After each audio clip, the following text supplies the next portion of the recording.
warahmatullahi wabarakatuh. Perkenalkan, nama saya Fionika Yulanisha dengan NIM 22332005 dari Prodi Pendidikan Tari jurusan Sentra Tasik.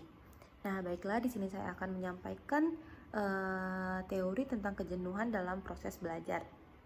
Nah, apa itu pengertian kejenuhan dalam proses belajar? Jadi, setiap orang pasti pernah mengalami kejenuhan dalam proses belajar karena aktivitas belajar mencakup banyak hal seperti membaca, memperhatikan, berpikir, mengaktifkan segala potensi, dan mengonstruksikan ilmu dan keimanan.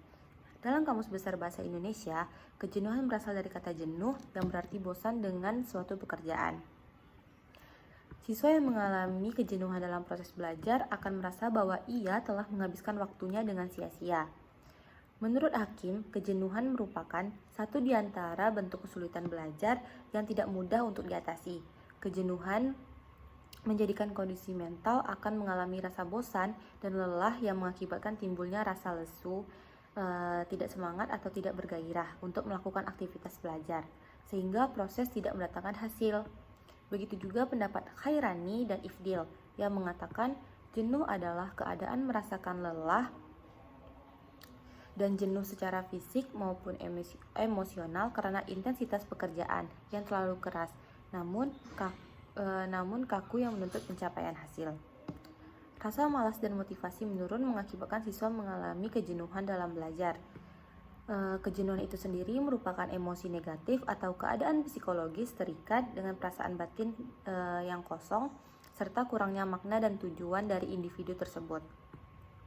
Kejenuhan ialah pengalaman negatif sesuai dengan aktivitas fisik, stimulus kognitif yang rendah, dan kecenderungan tindakan seperti melarikan diri dari situasi yang menyebabkan bosan.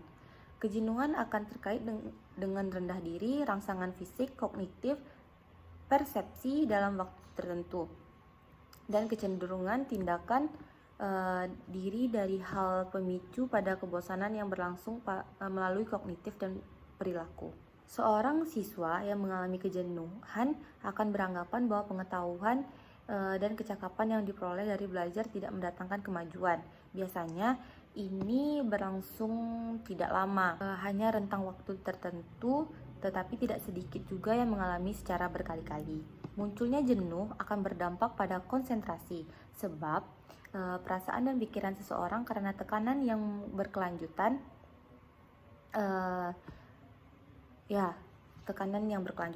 Susah konsentrasi tentu akan berdampak pada capaian. Berikut merupakan aspek kejenuhan dalam belajar. Yang pertama yaitu kelelahan emosional. Kelelahan ini berhubungan dengan perasaan seseorang ditandai dengan rasa tidak berdaya dan depresi. Gejala dari kelelahan emosional ini ditandai dengan merasa bosan, perasaan frustasi, mudah gelisah, kehabisan energi, kemarahan, tidak peduli terhadap tujuan, dan lain sebagainya. Kelelahan ini merupakan aktivitas pertama dari stres karena tuntutan pelajaran. Yang kedua yaitu kelelahan fisik. Kelelahan fisik atau energi ditandai dengan gejala seperti sakit kepala, sakit punggung, rasa ngilu, otot leher dan bahu tegang, terkena flu, susah tidur, dan gelisah. Kelelahan seperti ini akan menimbulkan dampak buruk bagi kesehatan, salah satunya insomnia, dan pikiran menjadi kacau serta menyebabkan stres.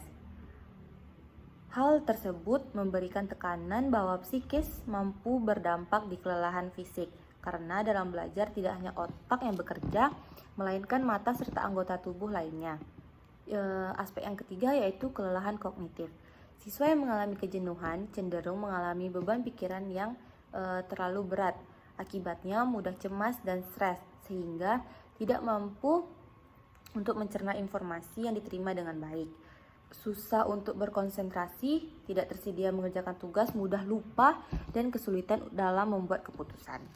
Kelelahan kognitif berasal dari ketegangan yang berlebihan. Aspek yang keempat yaitu kehilangan motivasi. Hilangnya motivasi dalam belajar ditandai dengan hilangnya semangat. Siswa mengalami jenuh dalam proses pembelajaran akan menyebabkan hasil yang dicapai tidak maksimal, tidak percaya diri, sehingga kesuksesan dan prestasi siswa dalam belajar akan menurun, seperti tidak dapat mengerjakan tugas.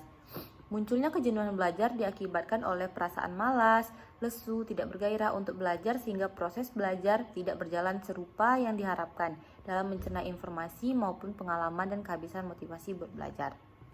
Nah, berikut ada beberapa faktor yang menyebab kejenuhan dalam proses belajar.